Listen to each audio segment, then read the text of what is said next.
La liberté intérieure. Le triomphe stoïcien sur le monde. L'homme libre, même enchaîné. Il y a des hommes qui possèdent tout, et pourtant, ils vivent dans une cage. Une cage dorée, certes, mais une cage quand même. Ils ont la liberté de voyager, d'acheter, de parler, mais non celle de penser ou de se détacher. Leur esprit est prisonnier des opinions, des désirs, des peurs. Ils vivent enchaînés à ce que les autres pensent d'eux, à ce qu'ils possèdent, à ce qu'ils risquent de perdre. Et puis, il y a d'autres hommes, apparemment privés de tout, qui respirent avec un calme que rien ne trouble. Épictète, esclave romain, était de ceux-là. Né sans liberté, sans richesse, sans pouvoir, il fut battu, humilié, vendu. Et pourtant, il enseignait à ses disciples. Aucun homme n'est libre s'il n'est pas maître de lui-même. Ce paradoxe, qui bouleverse la logique du monde, est au cœur du stoïcisme. La véritable liberté ne se trouve pas dans les circonstances, mais dans le regard que nous portons sur elles. 1. La liberté extérieure, un mirage trompeur. Nous vivons dans une époque qui parle sans cesse de liberté. Liberté de choix, liberté d'expression, liberté d'aimer, de croire, de consommer. Mais plus la société célèbre cette liberté, plus les hommes semblent perdus. Parce qu'ils ont confondu la liberté d'agir avec la liberté d'être. Tu peux faire ce que tu veux. Mais si ton esprit reste attaché à la peur du jugement, à la validation des autres, si tu redoutes de perdre ce que tu as, alors tu n'es pas libre, tu es prisonnier du résultat. Sénèque l'expliquait ainsi. Ce n'est pas parce que les choses sont difficiles que nous n'osons pas, c'est parce que nous n'osons pas qu'elles sont difficiles. Le monde moderne nous fait croire que la liberté est à conquérir, à réclamer, à obtenir. Mais pour le stoïcien, elle est à retrouver. Car elle n'a jamais quitté notre âme, elle a seulement été recouverte par le bruit du monde. 2. L'homme enchaîné à lui-même. Les chaînes les plus lourdes ne sont pas celles qu'on nous impose. Ce sont celles que nous forgeons nous-mêmes. Nous voulons être aimés, admirés, reconnus. Nous voulons réussir, plaire, être quelqu'un. Et pour cela, nous devenons esclaves de notre propre image. Le stoïcien, lui, commence par voir ses chaînes. Il observe sans jugement, mais avec lucidité, les endroits où son esprit s'attache. À l'opinion des autres, à la peur de l'échec, au besoin de contrôle, à l'illusion de permanence. Marc Aurèle, empereur du monde connu, écrivait dans ses pensées pour moi-même. Ton âme prend la couleur de tes pensées. Veille à ne pas la teinter de ce que le monde te dicte. Même empereur, il se savait esclave potentiel, non des hommes, mais de lui-même. Il savait que la vraie conquête n'était pas celle de Rome, mais celle de son esprit. 3. Quand la souffrance devient une école de liberté. C'est souvent dans la douleur que l'homme découvre la vérité de son esprit. Quand tout s'effondre, quand le monde extérieur ne répond plus à nos désirs. Alors seulement, on commence à chercher en dedans. Prenons l'exemple de Viktor Frankl, psychiatre autrichien et survivant des camps de concentration nazis. Dans l'horreur absolue, il observa quelque chose d'extraordinaire. Certains prisonniers, malgré la faim, la peur et la mort, gardaient une lumière intérieure. Ils refusaient de haïr, ils aidaient les autres, ils gardaient une forme de dignité silencieuse. Frankl écrira plus tard.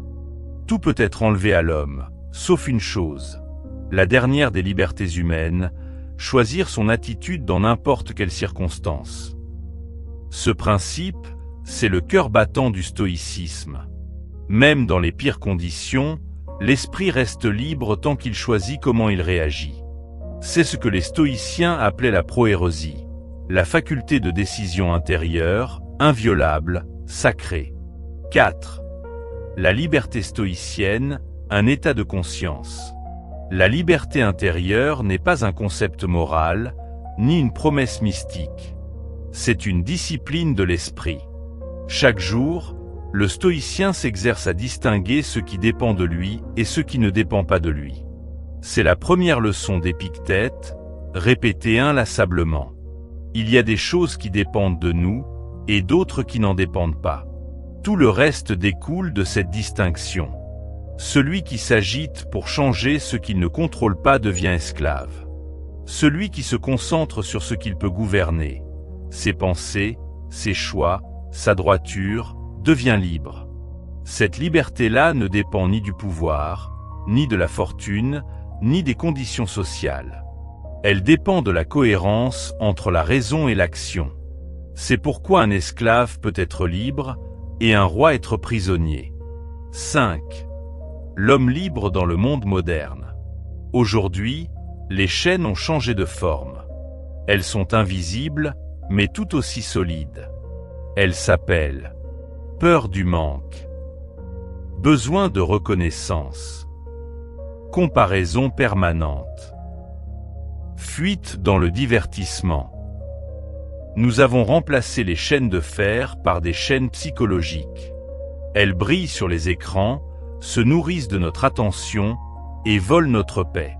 Mais la sagesse stoïcienne, vieille de 2 millénaires, n'a jamais été aussi actuelle. Elle nous apprend à retrouver la souveraineté intérieure, à ne pas nous laisser gouverner par nos émotions, nos désirs ou les opinions du monde. Elle nous rappelle que la liberté véritable ne se réclame pas, elle se cultive. Le stoïcien moderne ne vit pas dans une grotte. Il agit, il aime, il construit.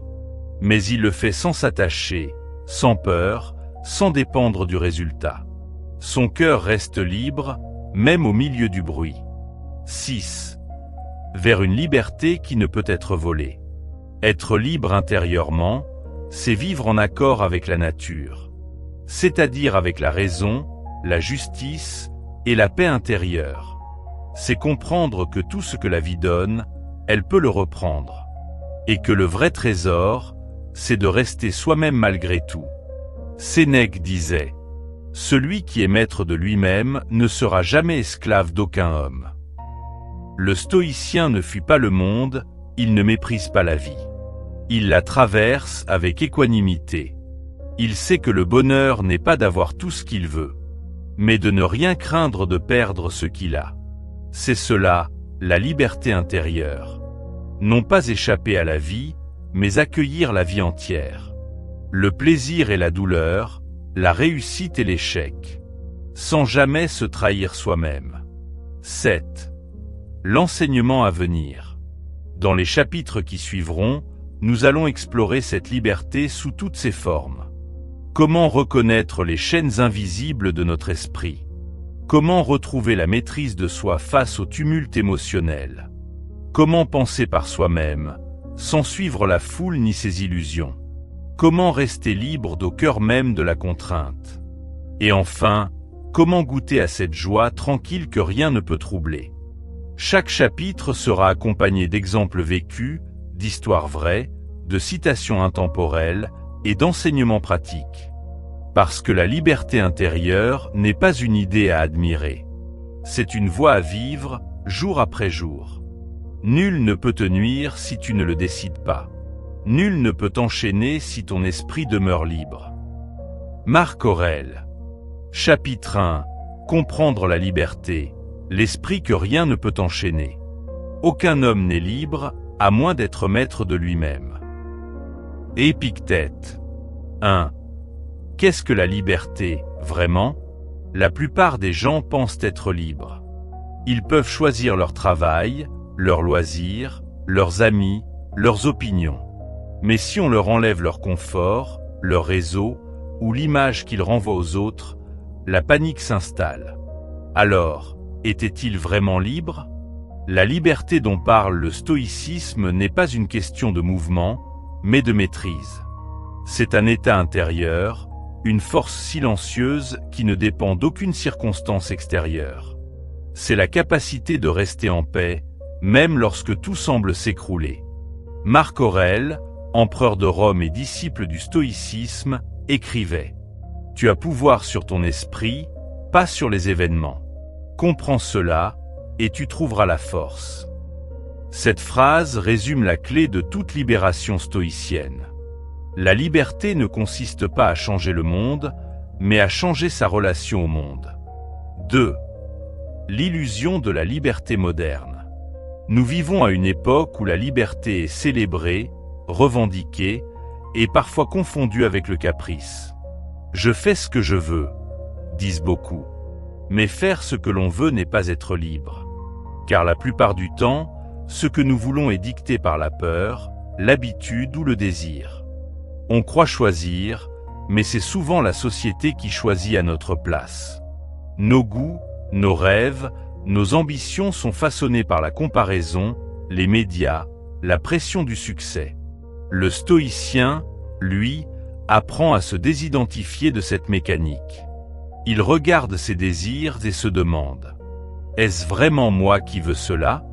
Ou est-ce une injonction que j'ai absorbée sans m'en rendre compte ?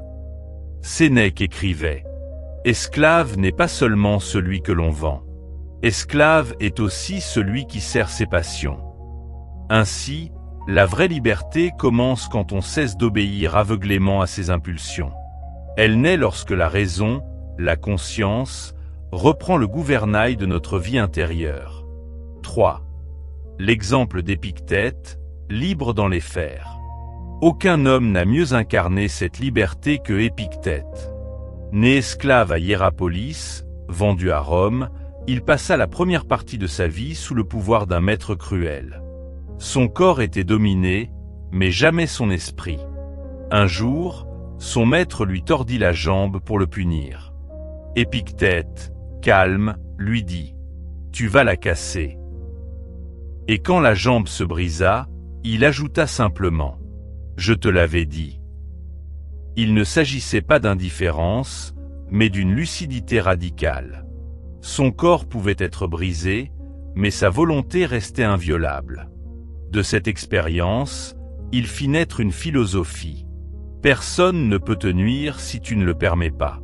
Ce qui trouble l'homme, ce ne sont pas les choses, mais les jugements qu'il porte sur les choses. Épictète nous enseigne que la liberté n'est pas d'éviter la souffrance, mais de ne pas lui donner le pouvoir de nous posséder. 4. La prison intérieure, quand nous sommes nos propres geôliers. Beaucoup vivent dans une prison sans mur. Ils se lèvent chaque matin avec la peur de décevoir, la peur d'échouer, la peur de ne pas être assez. Ils surveillent leurs gestes, filtrent leurs paroles, ajustent leur être à ce que le monde attend. Le stoïcisme nous pousse à reconnaître cette servitude invisible et à comprendre que la clé de la cellule est déjà dans notre main. C'est la clé de la perception. Le stoïcien apprend à distinguer ce qui dépend de lui, ses pensées, ses actions, sa droiture, de ce qui ne dépend pas de lui, l'opinion d'autrui, la fortune, le destin. Sénèque le rappelait à Lucilius. Ce n'est pas le vent qui te pousse dans la mauvaise direction, c'est ta voile mal orientée. Quand on se réapproprie cette responsabilité, on sort peu à peu de la cage mentale. On cesse de chercher la liberté dans les circonstances, et on la cultive dans la paix du discernement. 5. L'histoire d'Anna, retrouver la liberté après l'effondrement. Anna, 34 ans, cadre dans une grande entreprise, vivait sous le poids du contrôle. Chaque décision devait être parfaite. Chaque parole devait plaire. Quand elle a perdu son emploi, elle a cru que sa vie s'effondrait. Mais dans ce vide, elle a découvert une chose précieuse. Elle n'avait jamais vécu par choix, seulement par peur. En découvrant le stoïcisme, elle a appris à distinguer ce qu'elle pouvait réellement maîtriser. Elle a commencé par se répéter chaque matin la maxime d'Épictète. Je ne puis contrôler les événements, mais je puis me contrôler moi-même. Peu à peu, elle a retrouvé une paix nouvelle. Elle a compris que la liberté ne consistait pas à tout posséder, mais à ne plus dépendre de ce qu'on peut perdre. Aujourd'hui, Anna n'a plus peur du lendemain. Elle a cessé de chercher la validation des autres. Elle n'est pas devenue riche, mais elle est devenue libre. 6. Le discernement stoïcien, séparer l'essentiel du futile. La liberté intérieure repose sur une discipline simple, mais exigeante. Distinguer ce qui dépend de nous de ce qui ne dépend pas de nous. Tout ce qui dépend de nous, notre jugement, notre intention, notre attitude, notre choix moral, tout ce qui ne dépend pas de nous, le passé, les opinions des autres, le hasard, les résultats. Lorsque tu mets ton énergie sur ce que tu contrôles, tu deviens invincible. Mais lorsque tu t'attaches à ce que tu ne maîtrises pas, tu deviens esclave. C'est cette vérité que Marc Aurèle méditait chaque matin avant de gouverner un empire. Il écrivait « Rappelle-toi que la paix ne vient pas des choses extérieures, mais de la rectitude de ton esprit. » 7. L'exemple moderne, Nelson Mandela, l'esprit libre derrière les barreaux. Peu d'hommes ont incarné le stoïcisme sans le nommer autant que Nelson Mandela. 27 ans de prison, humiliation, isolement, injustice. Et pourtant, lorsqu'il est sorti, il n'avait ni haine, ni amertume.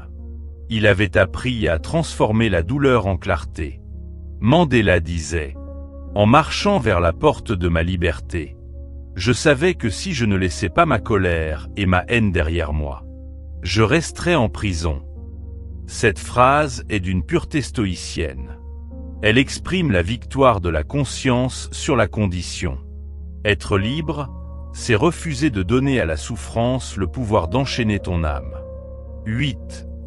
Le premier pas vers la liberté. Le stoïcisme ne promet pas une vie sans obstacles. Il enseigne simplement que les obstacles extérieurs ne peuvent dominer qu'un esprit consentant. Celui qui s'entraîne à observer ses émotions, à questionner ses désirs et à accepter le réel, commence à goûter à une liberté que rien ne peut voler. Le philosophe Pierre Hadot résumait le stoïcisme ainsi. C'est un exercice spirituel destiné à se rendre libre de la passion et du trouble. La liberté stoïcienne ne se conquiert pas d'un coup, elle se pratique. Comme un art de vivre, un entraînement quotidien à la paix intérieure. 9. Vers une liberté vécue, pas rêvée. Comprendre la liberté, c'est comprendre que rien ni personne ne peut te libérer à ta place. Ni un gouvernement, ni une religion, ni même la philosophie. Toi seul peux te délivrer de tes propres jugements. La liberté n'est pas une idée à défendre, c'est une attitude à incarner. Et chaque jour offre une occasion de t'y exercer. Quand quelqu'un te critique, quand une peur monte, quand la vie te refuse quelque chose, c'est là que tu décides, consciemment, de ne pas être esclave. La liberté véritable est de vouloir que les choses arrivent comme elles arrivent. Épictète. La liberté ne réside pas dans l'absence de contraintes, mais dans la maîtrise de soi au sein des contraintes. Celui qui apprend à gouverner ses pensées et ses émotions ne dépend plus du chaos extérieur. Et quand l'esprit devient souverain, plus aucune chaîne ne peut le retenir. Chapitre 2. Les chaînes invisibles. Comprendre ce qui nous retient. Nul ne peut être libre s'il est esclave de lui-même. Épictète. 1. Les prisons que l'on ne voit pas. La plupart des chaînes ne se sentent pas au toucher. Elles ne teintent pas, ne pèsent pas sur les poignets, elles s'enracinent dans l'esprit. La peur, la honte, la dépendance au regard d'autrui, la recherche constante de validation. Autant de liens invisibles qui limitent notre élan, sans que nous en ayons conscience. Le stoïcisme ne commence pas par la révolte, mais par la lucidité. Tant que tu ignores ce qui te retient, tu crois avancer, alors que tu tournes en rond. Marc Aurèle écrivait « La liberté n'est pas de faire ce que l'on veut, mais de ne pas être esclave de ses passions. » Et c'est là tout le drame silencieux de notre époque. Nous avons conquis l'espace, la technologie, la vitesse, mais nous avons perdu la maîtrise de notre esprit. 2. Les chaînes du regard des autres. Ce que pensent les autres ne dépend pas de toi. Épictète. Cette phrase semble simple. Et pourtant, combien de vies sont gouvernées par le regard d'autrui? On s'habille pour plaire, on parle pour être approuvé, on agit pour ne pas décevoir. On façonne son image comme un acteur façonne son rôle, et à force de jouer, on oublie qui l'on est. Sénèque écrivait « Il faut vivre selon la raison, non selon l'opinion. Aussi longtemps que ton bonheur dépendra de l'approbation du monde, tu seras prisonnier d'un théâtre dont tu ne maîtrises pas le scénario. » L'histoire de Démétrius, l'homme libre. Démétrius, philosophe stoïcien, vivait dans la pauvreté après avoir été exilé. Un jour, un jeune noble lui dit « N'as-tu pas honte de vivre ainsi, sans rien posséder ?» Et Démétrius répondit « Au contraire, c'est toi qui devrais avoir honte d'être esclave de tes possessions. » Cette phrase résume l'esprit stoïcien. La liberté commence là où cesse la dépendance à l'opinion d'autrui. 3. Les chaînes du passé. Le passé n'est pas un mur, mais un souvenir. Pourtant, combien de gens vivent comme s'ils y étaient encore enfermés? La culpabilité, le regret, les blessures non digérées deviennent des poids qui freinent l'élan du présent. Le stoïcisme nous apprend à voir le passé comme un maître, non comme une prison. Marc Aurèle nous rappelle « Ce qui est passé n'est plus rien que le souvenir d'un souvenir. Ne le laisse pas gouverner ce qui existe encore. » Julia, l'ombre de son erreur. Julia, enseignante passionnée, avait fait une erreur professionnelle grave. Malgré les années, elle se la répétait chaque nuit. « J'aurais dû être plus vigilante. J'ai tout gâché. » En découvrant Épictète, elle lut « Ce qui dépend de toi, c'est ton jugement, non le passé. » Alors elle fit un choix, cesser de rejouer le film. Chaque fois que la honte montait, elle répétait « Le passé n'est plus entre mes mains. Mais ma conduite présente, elle, m'appartient. » Petit à petit, sa douleur devint sagesse. Elle n'avait plus besoin d'oublier son erreur. Elle l'avait transformée en enseignement. 4. Les chaînes du désir et de l'attachement. Ce n'est pas la pauvreté qui tourmente l'homme, mais le désir. Sénèque. Nous croyons que le bonheur viendra quand nous aurons plus. Plus d'argent, plus d'amour, plus de reconnaissance. Mais à chaque fois que nous obtenons ce que nous voulions, un nouveau manque apparaît. Le stoïcisme ne rejette pas le plaisir, il le met à sa juste place. Le sage ne méprise pas la beauté de la vie. Mais il sait que rien d'extérieur ne peut fonder sa paix intérieure. Maxime et la promotion manquée. Maxime, jeune ingénieur, attendait une promotion qu'il croyait méritée. Quand un collègue fut choisi à sa place, il entra dans une colère froide. Il se sentit humilié, trahi, oublié. Un ami lui offrit alors les pensées de Marc Aurèle. Une phrase le frappa. « Ce qui te blesse n'est pas ce qui arrive, mais ton opinion sur ce qui arrive. » Il comprit que son tourment venait non pas de la décision de son chef, mais de son attachement au résultat. Le lendemain, il retourna au travail sans amertume. Il décida de faire de son mieux, sans attendre de récompense. Quelques mois plus tard, sa sérénité lui valut bien plus qu'une promotion, le respect de tous. 5. Les chaînes de la peur. Ce que tu crains a souvent moins de pouvoir que ta peur elle-même. Sénèque. La peur est l'une des plus anciennes chaînes de l'humanité. Elle nous pousse à éviter la vérité, à rester dans des situations toxiques, à ne jamais oser le changement. Mais le stoïcisme nous enseigne que la peur est une illusion de l'esprit. Un signal à comprendre, pas une autorité à servir. Paul, l'homme qui n'osait plus aimer. Après un divorce douloureux, Paul s'était juré de ne plus jamais s'attacher. Il disait « L'amour rend faible ». Mais en réalité, il avait peur. Un jour, il tomba sur cette phrase d'Épictète. Ce n'est pas la chose qui t'effraie, mais l'idée que tu t'en fais. Il réalisa que la peur ne venait pas de l'amour, mais de sa mémoire. Alors il fit un choix stoïcien. Vivre avec courage, même si cela impliquait la vulnérabilité. Il ne s'agissait plus de ne pas souffrir, mais de ne plus fuir. 6. Les chaînes de la dépendance émotionnelle. Nous croyons souvent aimer, alors que nous cherchons simplement à combler un vide. Cette dépendance fait de nous les otages de l'humeur des autres. Le stoïcisme enseigne la différence entre l'amour et l'attachement. L'attachement dit « j'ai besoin de toi pour être heureux ». L'amour dit « je choisis de te donner sans me perdre ». Marc Aurèle écrivait « aime les hommes, mais ne t'attache pas à eux ». Cela ne veut pas dire se couper des autres, mais aimer en pleine conscience, sans enchaîner ni être enchaîné.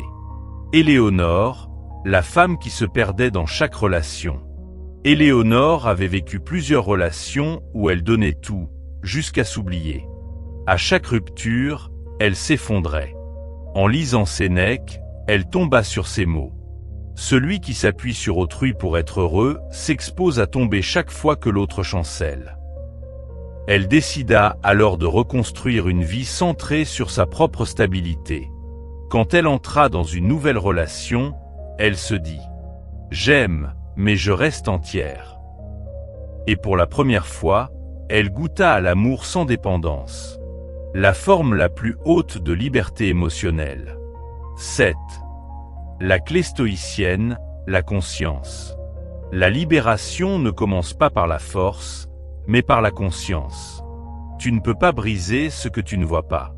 Le stoïcisme t'invite à observer tes attachements, tes peurs, tes désirs. Non pour les juger, mais pour les comprendre. Chaque fois que tu te surprends à réagir violemment, à jalouser, à craindre, rappelle-toi, ce trouble ne vient pas du monde, mais de toi. Ce n'est pas une accusation, mais une promesse. Car si cela vient de toi, alors tu as le pouvoir de le transformer. 8. L'enseignement de ce chapitre. Les chaînes invisibles ne sont pas des ennemis à combattre, mais des maîtres à écouter. Elles révèlent où tu t'es attaché, où tu as peur, où tu crois dépendre de ce qui n'est pas toi. Le stoïcien ne fuit pas ces chaînes. Il les observe, les comprend et les dissout par la clarté du jugement. C'est ainsi que la liberté commence. Non par la rupture, mais par la compréhension lucide. Personne n'est libre avant d'avoir dominé ce qui le domine.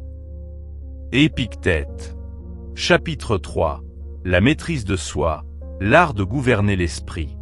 Aucun homme n'est libre s'il ne sait se maîtriser. Épictète. 1. Gouverner avant d'agir. Dans l'Antiquité, les stoïciens disaient que le véritable roi n'est pas celui qui commande aux autres, mais celui qui règne sur lui-même. La maîtrise de soi n'est pas une contrainte. C'est une forme suprême de liberté. Celui qui se maîtrise ne vit pas sous le joug de ses impulsions, ni sous le vent des émotions qui l'emportent. Marc Aurèle écrivait « Tu as pouvoir sur ton esprit, pas sur les événements extérieurs. Comprends cela, et tu trouveras la force. » Ainsi, le stoïcien ne cherche pas à tout contrôler. Il cherche à ne plus être contrôlé par ce qui l'agite. 2. Comprendre les mouvements intérieurs. Avant de gouverner ton esprit, il faut d'abord apprendre à l'observer. Ce n'est pas la colère, la peur ou la jalousie qui t'enchaînent. C'est ton oubli d'en être le spectateur. Sénèque enseignait « Personne ne devient sage par hasard. Il faut apprendre à se connaître pour ne plus être conduit par ses passions. » La colère, par exemple, est une émotion naturelle. Mais quand tu t'y-identifies, elle devient tyrannique. Quand tu la regardes avec lucidité, elle devient un signal. La maîtrise de soi ne consiste pas à supprimer les émotions, mais à les gouverner comme un bon capitaine gouverne sa nef dans la tempête. Il ne peut calmer les vagues, mais il sait tenir la barre. 3. L'exemple de Caton d'Utique, le calme dans la tempête. Le sage reste semblable à lui-même, dans la prospérité comme dans l'adversité. Sénèque. Caton d'Utique, l'un des grands modèles du stoïcisme. était connu pour sa fermeté d'esprit. Lors d'un conflit politique, on tenta de l'humilier publiquement. On le railla, on l'accusa de trahison, on le provoqua. Mais Caton resta immobile, silencieux. Quand on lui demanda pourquoi il n'avait pas répondu, il répondit simplement « Je combattrai ma colère, pas mes ennemis ». Cette phrase devint un symbole du stoïcisme. La victoire la plus noble n'est pas celle que l'on obtient sur autrui, mais celle que l'on remporte sur soi-même. 6. Les chaînes de la dépendance émotionnelle. Nous croyons souvent aimer, alors que nous cherchons simplement à combler un vide. Cette dépendance fait de nous les otages de l'humeur des autres. Le stoïcisme enseigne la différence entre l'amour et l'attachement. L'attachement dit « J'ai besoin de toi pour être heureux ». L'amour dit « Je choisis de te donner sans me perdre ». Marc Aurèle écrivait « Aime les hommes, mais ne t'attache pas à eux ». Cela ne veut pas dire se couper des autres, mais aimer en pleine conscience, sans enchaîner ni être enchaîné.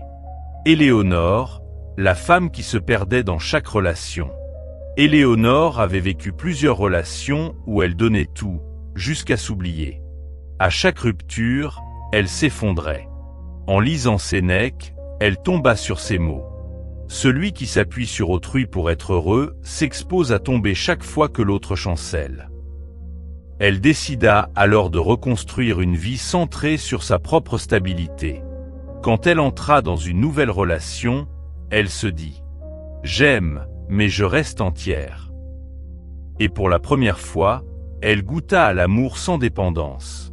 La forme la plus haute de liberté émotionnelle. 7. La clé stoïcienne, la conscience. La libération ne commence pas par la force, mais par la conscience. Tu ne peux pas briser ce que tu ne vois pas. Le stoïcisme t'invite à observer tes attachements, tes peurs, tes désirs. Non pour les juger, mais pour les comprendre. Chaque fois que tu te surprends à réagir violemment, à jalouser, à craindre, rappelle-toi, ce trouble ne vient pas du monde, mais de toi. Ce n'est pas une accusation, mais une promesse. Car si cela vient de toi, alors tu as le pouvoir de le transformer. 8. L'enseignement de ce chapitre. Les chaînes invisibles ne sont pas des ennemis à combattre, mais des maîtres à écouter. Elles révèlent où tu t'es attaché, où tu as peur, où tu crois dépendre de ce qui n'est pas toi. Le stoïcien ne fuit pas ces chaînes. Il les observe, les comprend et les dissout par la clarté du jugement. C'est ainsi que la liberté commence. Non par la rupture, mais par la compréhension lucide.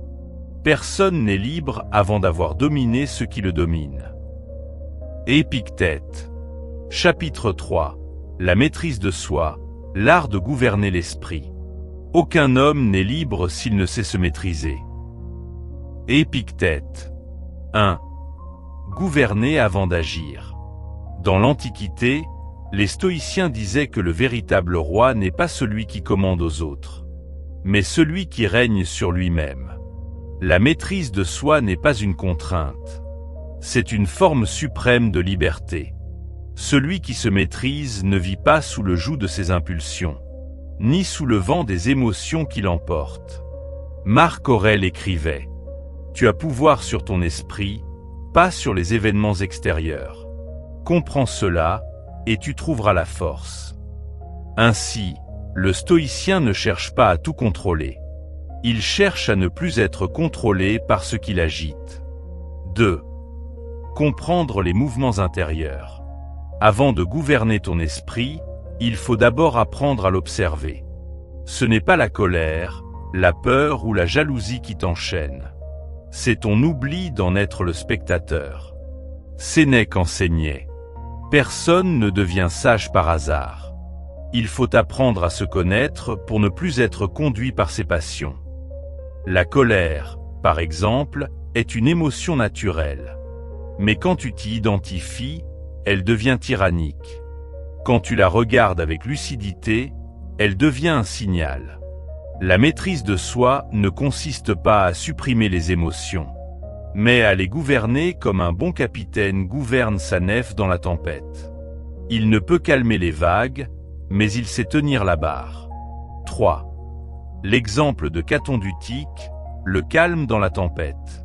Le sage reste semblable à lui-même, dans la prospérité comme dans l'adversité. Sénèque. Caton d'Utique, l'un des grands modèles du stoïcisme, était connu pour sa fermeté d'esprit. Lors d'un conflit politique, on tenta de l'humilier publiquement.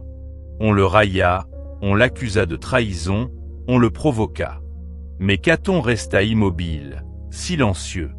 Quand on lui demanda pourquoi il n'avait pas répondu, il répondit simplement « Je combattrai ma colère, pas mes ennemis ».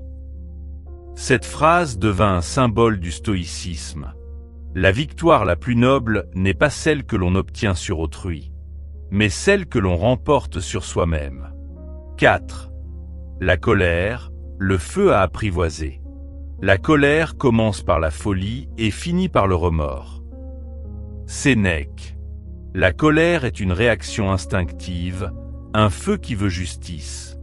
Mais elle devient destructrice quand elle perd la raison. Le stoïcien ne réprime pas sa colère. Il la regarde, il la comprend. Et par la raison, il transforme le feu en lumière. L'histoire de Karim. Karim, jeune entrepreneur, perdait souvent patience avec ses employés. Chaque erreur, chaque retard l'exaspérait. Un jour, il lut cette maxime d'Épictète. Ce n'est pas l'événement qui te met en colère, mais ton opinion sur cet événement. Il comprit que sa colère ne venait pas des autres, mais de sa propre exigence de perfection. Il commença à respirer avant de parler, à transformer la réaction en réflexion. Quelques mois plus tard, il remarqua que son entreprise prospérait, non pas parce que tout allait mieux, mais parce qu'il avait appris à se gouverner. 5. La maîtrise des désirs. Celui qui n'est pas esclave de ses désirs est plus puissant qu'un roi. Sénèque. Le désir est naturel, mais quand il devient obsession, il fait de nous des captifs. La société moderne nous pousse à consommer, à désirer sans fin, à croire que le bonheur est toujours dans le prochain objet, la prochaine victoire, la prochaine relation. Le stoïcisme nous enseigne l'art du désir mesuré. Désirer ce qui dépend de nous et accueillir le reste avec sérénité. Claire est la quête du toujours plus. Claire, jeune cadre, vivait pour la réussite. Toujours une nouvelle promotion, une nouvelle voiture, un nouveau voyage. Mais chaque accomplissement la laissait vide. Un jour, en lisant Marc Aurèle, elle tomba sur cette phrase. Celui qui se contente de peu possède tout. Elle décida de ralentir. Elle apprit à savourer un café sans penser à sa prochaine réunion, à marcher sans but, à respirer sans attendre. La maîtrise de soi, pour elle, ne fut pas une perte de passion, mais la redécouverte d'une joie simple, celle de ne plus être esclave de la course. 6. Le stoïcien face à la peur. Ce que tu crains, c'est ton imagination. Épictète. La peur est une création du mental. Elle naît de notre incapacité à distinguer ce qui dépend de nous et ce qui n'en dépend pas. Le sage stoïcien regarde la peur comme un phénomène naturel et se dit « Je ne contrôle pas ce qui arrivera, mais je peux choisir comment y répondre ». L'histoire de Léa, médecin humanitaire. Lors d'une mission dans une zone de guerre, Léa vivait dans la peur quotidienne. Chaque bruit, chaque mouvement la faisait sursauter. Une nuit, elle relut un passage de Sénèque. Le malheur que l'on craint est souvent plus lourd que celui qu'on subit. Elle comprit qu'elle vivait 2 fois le danger, une fois dans la réalité, et une fois dans son esprit. Alors elle décida de se concentrer sur le devoir présent, de ne plus nourrir l'imaginaire du pire. Et dans ce chaos, elle découvrit la paix intérieure que rien n'avait pu lui offrir auparavant. 7. La discipline du mental. La maîtrise de soi se cultive comme un muscle. Chaque jour, une occasion nous est donnée de nous entraîner. Un retard, une critique, une peur, une tentation. Épictète disait « La difficulté montre à l'homme ce qu'il est ». Face à l'obstacle, le stoïcien ne se plaint pas. Il dit « Voilà l'exercice que la vie m'offre aujourd'hui ». Chaque contrariété devient un entraînement à la maîtrise.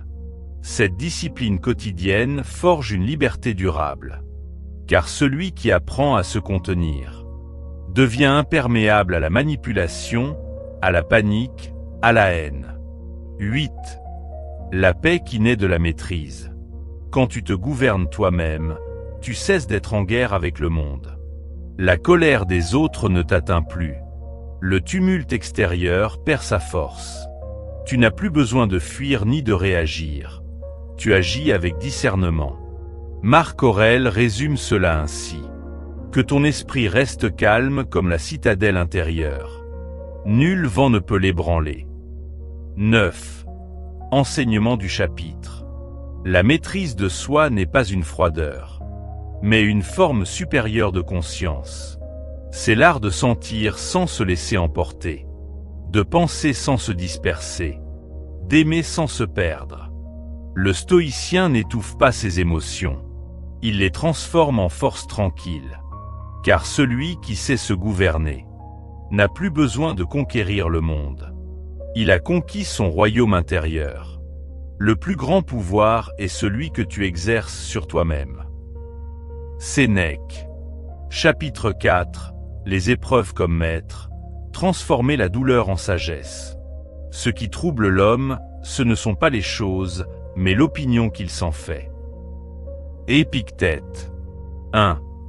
Les épreuves, des portes déguisées. La vie ne nous brise pas, elle nous façonne. Ce que nous appelons souffrance n'est souvent qu'un appel à comprendre autrement. Pour le stoïcien, chaque épreuve est un maître exigeant.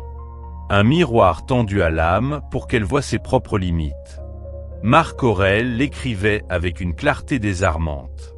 L'obstacle à l'action fait avancer l'action.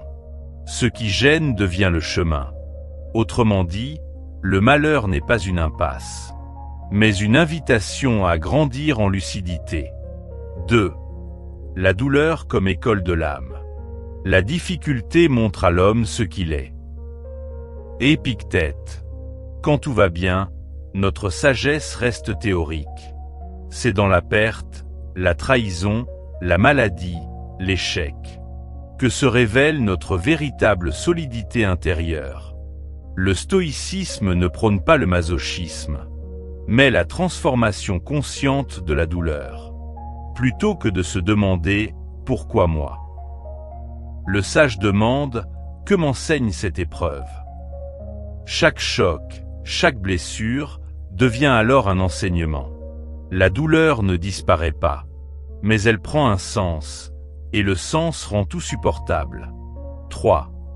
L'exemple de Sénèque, la dignité dans la disgrâce.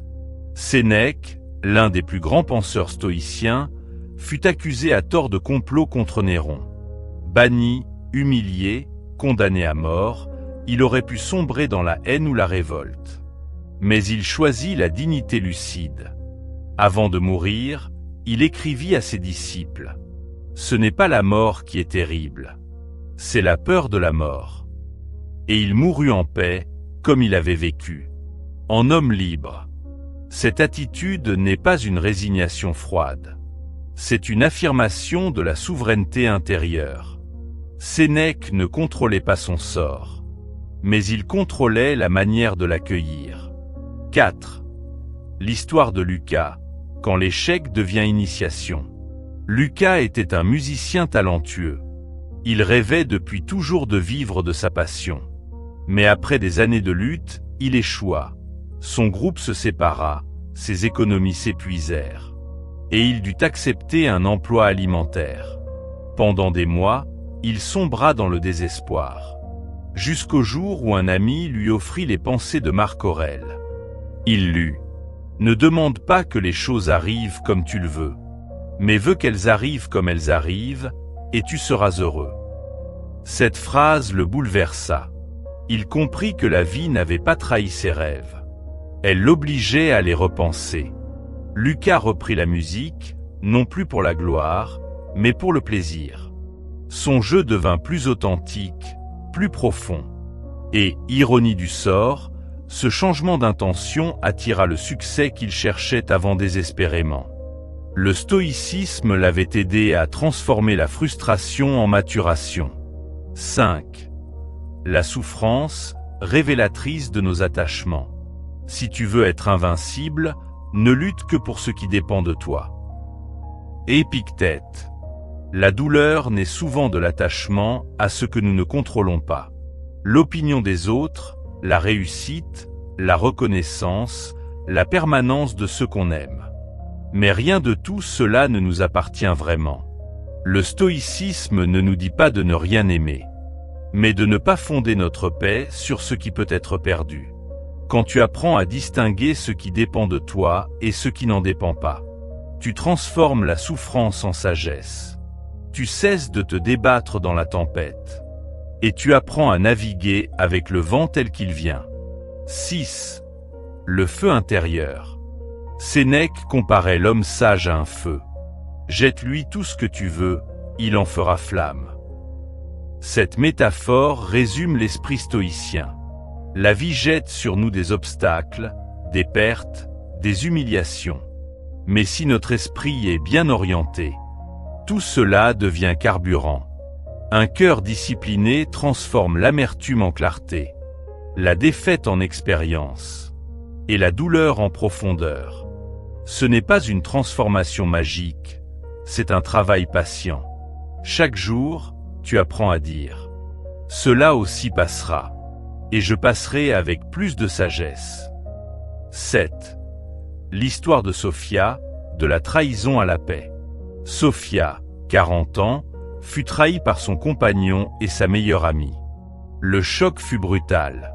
Elle se sentit anéantie, humiliée, inutile. Un soir, elle tomba sur cette phrase de Sénèque. « Ce n'est pas parce qu'un homme t'a fait du tort que tu dois devenir injuste à ton tour. » Alors, elle décida de ne pas nourrir la haine. Elle entreprit un long silence, des lectures, des marches. Et peu à peu, elle comprit que la trahison n'était pas une punition, mais une libération déguisée. Elle retrouva la paix, non pas en oubliant, mais en comprenant « ce qui m'a blessé m'a aussi libéré de ce qui n'était plus aligné ». Le stoïcisme l'avait guidée vers une force douce, celle du pardon sans naïveté, celle de la sagesse née des cendres. 8. Accepter l'épreuve sans se soumettre. Le stoïcien n'est pas un fataliste. Il ne dit pas « c'est ainsi, je n'y peux rien ». Il dit « c'est ainsi, voyons ce que je peux en faire ». Cette nuance est essentielle. L'un subit, l'autre agit. La souffrance n'est pas subie passivement. Elle est transmutée. Marc Aurèle conseillait « Aime ce qui t'arrive, car ce qui t'arrive est tissé à ta destinée ». Ce n'est pas une injonction à aimer la douleur, mais à reconnaître qu'elle participe à la cohérence de ta vie. 9. De la blessure à la lumière. La douleur, quand elle est accueillie avec lucidité, ouvre en nous un espace de profondeur. Elle casse les illusions, elle érode l'ego, et fait naître une sagesse qu'aucune lecture ne peut offrir. Le feu éprouve l'or, et la douleur éprouve les âmes. Sénèque. Celui qui a souffert et compris devient plus doux, plus vrai, plus libre, car il a vu ce que la peur cachait, le pouvoir tranquille d'accepter sans se résigner. 10. Enseignement du chapitre. Les épreuves ne sont pas des malédictions, mais des professeurs exigeants. Elles dépouillent l'âme pour lui rappeler l'essentiel. La liberté intérieure. Le stoïcien apprend à remercier la vie, non parce qu'elle est facile, mais parce qu'elle lui offre l'occasion de se dépasser. Chaque douleur devient alors un levier, chaque chute, une fondation, chaque perte, un retour à soi. Ce qui gêne devient le chemin. Marc Aurèle. Chapitre 5. La liberté stoïcienne. Être en paix, quoi qu'il arrive. L'homme libre est celui qui vit selon la raison, et non selon ses passions. Épictète. 1. La paix intérieure, le sommet de la liberté. La liberté stoïcienne n'est pas celle que les foules réclament. Elle n'est pas dans l'absence de contraintes, ni dans la possibilité de tout faire. Elle se trouve dans une sérénité inébranlable, même au milieu des tempêtes. Car celui qui a besoin que le monde soit calme pour être en paix, n'est pas encore libre. Celui qui reste calme malgré le tumulte, lui, a conquis son royaume intérieur. Il est invincible celui qui ne se laisse pas vaincre par ses désirs. Épictète. La liberté stoïcienne est un état d'âme, non une condition extérieure. 2. Le paradoxe de la liberté.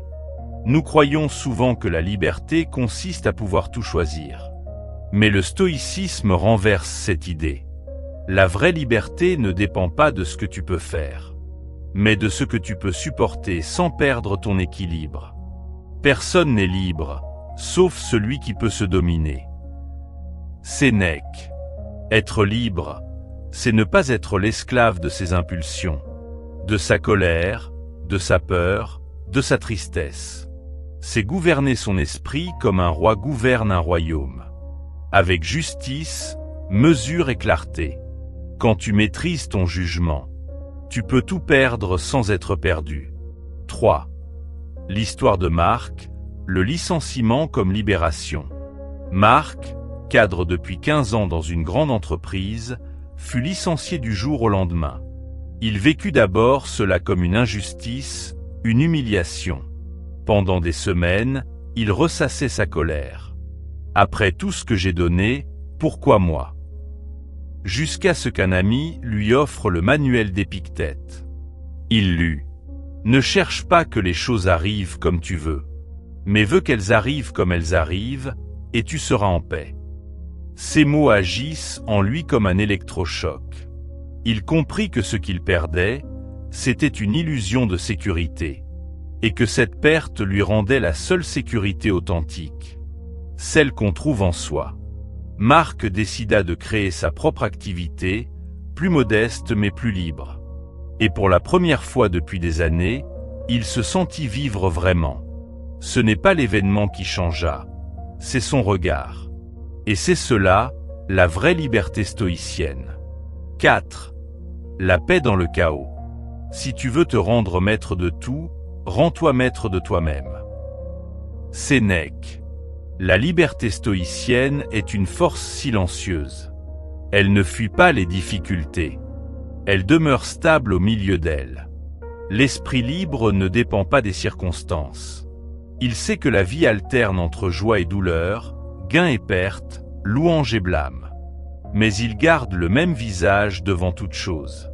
Cette paix ne naît pas d'une indifférence froide, mais d'une compréhension profonde. Tout ce qui arrive est neutre.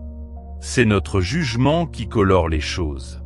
Celui qui cesse de juger, cesse de souffrir inutilement. 5. La liberté face à la douleur. Ce n'est pas la mort ou la souffrance qui sont terribles, mais la peur de la mort et de la souffrance. Épictète. La liberté stoïcienne atteint son apogée, lorsqu'elle ne dépend même plus du corps. Un homme libre selon les stoïciens peut être malade, pauvre ou seul, et pourtant demeurer serein, car il sait que son bien le plus précieux ne peut lui être arraché. Sa faculté de penser avec droiture et d'agir avec vertu. Socrate, enchaîné, restait libre. Épictète, esclave, enseignait la liberté. Sénèque, condamné, écrivait sur la joie. Tous avaient compris que la vraie prison n'est pas faite de murs, mais de pensées erronées. 6. L'histoire de Lina, la maladie comme éveil. Inspirée de récits stoïciens. Lina, 32 ans, apprit qu'elle souffrait d'une maladie chronique. Sa vie changea du jour au lendemain. Douleur, fatigue, perte de projet. Elle entra dans une spirale d'amertume, jusqu'à lire un jour cette phrase de Marc Aurèle. « Ce qui t'arrive était préparé pour toi depuis l'éternité, et dépend de l'ordre du monde. » Au lieu de rejeter sa situation, elle décida de l'embrasser. Elle commença à méditer, à écrire, à enseigner la résilience. Sa souffrance ne disparut pas, mais elle devint une source de lumière pour les autres.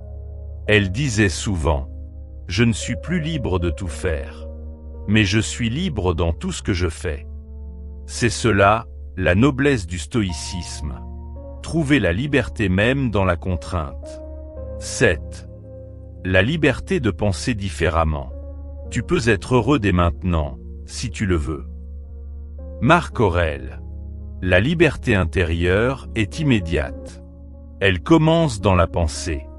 À chaque instant, tu peux choisir de voir les choses autrement, de répondre plutôt que de réagir, de transformer le poison en remède. Quand tu réalises cela, tu comprends que la vie ne t'a jamais vraiment emprisonné. C'est ton esprit qui, par peur ou ignorance, a cru au barreau qu'il s'imposait lui-même. Et dès que tu ouvres les yeux, ces barreaux disparaissent. 8. La liberté dans le détachement. Celui qui désire peut et toujours libre. Sénèque. Le détachement stoïcien n'est pas une fuite du monde. C'est une manière d'y vivre sans se perdre. Tu aimes, mais sans dépendre. Tu travailles, mais sans t'identifier à tes résultats. Tu possèdes, mais sans t'enchaîner à ce que tu possèdes. Le détachement n'est pas le désintérêt. C'est l'amour sans peur de perdre. Et c'est dans ce paradoxe que réside la vraie liberté. Être pleinement engagé dans la vie, tout en restant libre du résultat. 9. La liberté comme discipline. La liberté stoïcienne ne s'obtient pas par hasard. C'est un entraînement quotidien. Comme on forge une épée dans le feu. Chaque jour, le stoïcien observe ses pensées, corrige ses jugements et affine sa perception. Petit à petit, il découvre que la paix ne dépend pas des événements, mais de la droiture de sa propre âme. Le sage est libre, même dans les chaînes. Épictète. 10. Enseignement final du chapitre. La liberté stoïcienne n'est pas un état lointain, mais une pratique constante. Celle de choisir la paix plutôt que la réaction, la lucidité plutôt que la peur, l'acceptation plutôt que la résistance. Elle naît dans la conscience que tout peut être enlevé, sauf ta capacité à choisir ton attitude. C'est ce que Marc Aurèle résume magnifiquement. La vraie liberté, c'est de vouloir que les choses soient comme elles sont. Quand tu atteins cet état, plus rien ne peut t'abattre, car tu ne combats plus le monde. Tu marches avec lui, et c'est alors que tu découvres la plus grande des victoires, celle de la paix invincible. Conclusion. La conquête de soi, ou l'art d'être libre. Personne ne peut te rendre libre, si ce n'est toi-même. Épictète. 1. La liberté n'est pas un lieu, c'est un état d'être. Depuis le début de ce voyage, nous avons cherché la liberté comme on cherche un horizon. Nous avons traversé la peur, la douleur, le détachement et la maîtrise de soi. Et au terme de ce chemin, une vérité s'impose. La liberté n'est pas un objectif à atteindre, mais une manière d'exister. Elle ne dépend pas des circonstances extérieures, ni des promesses du monde, mais de la clarté intérieure avec laquelle nous regardons la vie. Ce n'est pas en changeant les choses que l'on devient libre, mais en changeant la manière dont on les voit. Sénèque. Tant que nous croyons que la liberté se trouve ailleurs, dans un futur meilleur, un corps parfait, une situation idéale, nous restons prisonniers de nos illusions. Mais lorsque nous comprenons qu'elle naît de notre regard, alors même le silence devient un espace infini. 2. L'esprit libre, celui qui ne résiste plus à la vie. La plus haute forme de liberté n'est pas de contrôler le monde, mais de ne plus en être contrôlé. Celui qui ne se bat plus contre la réalité, qui accueille les événements tels qu'ils sont, et qui choisit d'agir avec sagesse plutôt qu'avec peur, devient invincible. Ce n'est pas ce qui t'arrive qui trouble ton esprit, mais l'opinion que tu t'en fais. Épictète. Le stoïcien n'est pas un être froid ni insensible. Il est simplement éveillé à une vérité profonde. Tout ce qui existe à sa place, même la douleur. La paix ne vient pas du refus, mais de l'accord intérieur, entre ce que la vie donne et ce que nous acceptons d'en faire. 3.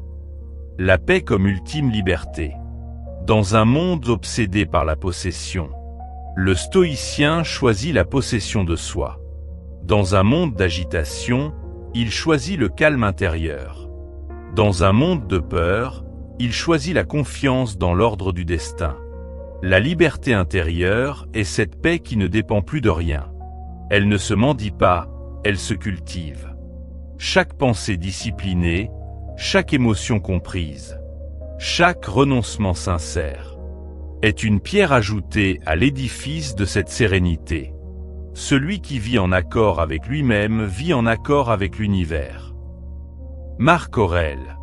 Quand le tumulte du monde s'apaise en toi, tu découvres que le silence n'est pas vide. Il est plein de présence. Et cette présence, c'est toi, libre enfin. 4. Le chemin du sage, une conquête lente mais totale. La liberté intérieure n'est pas donnée, elle se mérite. Chaque jour, il faut l'entretenir comme un feu sacré. Elle se construit par l'effort, la lucidité et la constance. Le sage ne n'est pas stoïcien, il le devient. Par l'observation, la chute, le redressement et la gratitude. Car comprendre la liberté, c'est comprendre la vie. Et comprendre la vie, c'est cesser de lui demander ce qu'elle ne peut pas donner. Ne demande pas que les événements arrivent comme tu le veux, mais veux-les comme ils arrivent. Épictète. À ce moment précis, l'homme cesse d'être un esclave des circonstances. Il devient le maître de son âme. Comme le disait William Henley, « Je suis le maître de mon destin, le capitaine de mon âme. » 5. De la servitude à la souveraineté. La plupart des hommes vivent enchaînés, non par des fers visibles, mais par leurs peurs, leurs désirs, leurs regrets. Le stoïcisme ne promet pas de briser ces chaînes d'un coup. Il enseigne à voir ces chaînes, à comprendre d'où elles viennent, et à cesser de s'y identifier.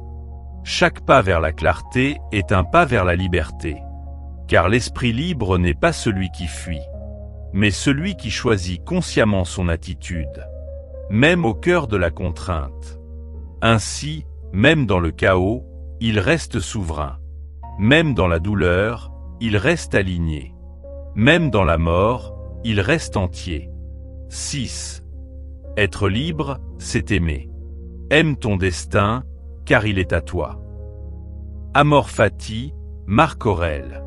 L'ultime expression de la liberté intérieure, c'est l'amour. Aimer ce qui est, aimer ce qui a été, aimer ce qui sera. Non pas d'un amour aveugle, mais d'un amour lucide, conscient, apaisé. Aimer, c'est cesser de résister. C'est comprendre que tout ce qui arrive participe à ton évolution. C'est remercier la vie, même lorsqu'elle te dépouille, car elle ne t'enlève jamais que l'inessentiel. L'amour du destin, Amor Fati, est la liberté suprême du stoïcien, car celui qui aime ce qui est, n'est plus jamais séparé du monde. 7. L'appel à vivre librement. La liberté intérieure n'est pas une philosophie à admirer, mais une voie à pratiquer. Chaque jour, tu peux t'exercer à cette souveraineté, en choisissant la paix plutôt que la réaction, en accueillant les épreuves comme des maîtres, en renonçant à ce qui t'enchaîne, en gardant ton cœur ouvert, même quand tout semble perdu. La vie ne t'appartient pas, mais ta manière de la vivre, oui. Et c'est là que réside ta puissance. Tu as pouvoir sur ton esprit, non sur les événements. Comprends cela, et tu trouveras la force. Marc Aurèle. 8. Le dernier silence. À la fin, le sage ne cherche plus à convaincre. Il se tait, parce qu'il sait que la liberté ne s'enseigne pas, elle se ressent. Elle se découvre dans un souffle, dans un lever de soleil, dans un instant où plus rien ne manque. C'est là que tout devient simple. Rien à posséder, rien à craindre, rien à prouver, seulement la paix d'être. Vivant, conscient, libre. Dernier mot. La liberté intérieure n'est pas une destination. C'est un retour à soi. Quand tu cesses de courir, tu réalises que tu es déjà chez toi. Et c'est là que commence la véritable vie. Celle d'un esprit en paix. Fort, clair et inébranlable.